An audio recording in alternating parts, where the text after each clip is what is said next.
У галерэі «Універсітэт культуры» праходзіць персанальная выстава Алесі Філіпавай. Ужо 10 гадоў мастачка падарожнічае і адлюстроўвае традыцыі азіяцкіх краін у сваіх работах. Алеся пабывала ў Індыі, Таиланде, Камбоджы, Непале і на Балі.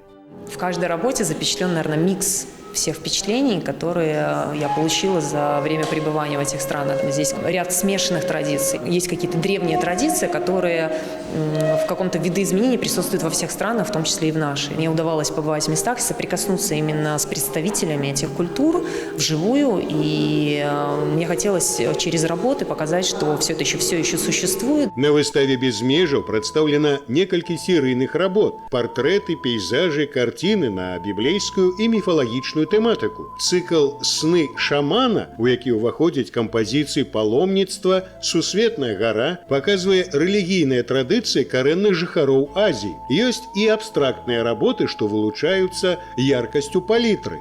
Помимо работы у меня есть еще фотографии, да, которые отражают именно внешнюю форму, да, там какие-то традиции, какие-то узнаваемые места.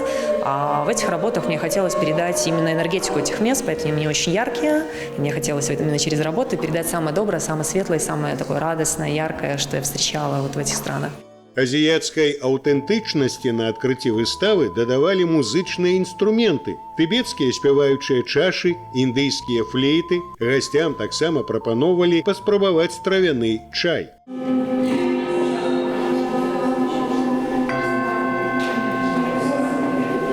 У найбліжэйшы час Алеся Філіпава плануе зрабіць новую выставу. Яе будуць складаць карціны, напісаныя флуарэсцэнтнымі фарбамі. Наведвальнікі змогуць убачыць кампазіцыі, якія свецяцца ў цемры.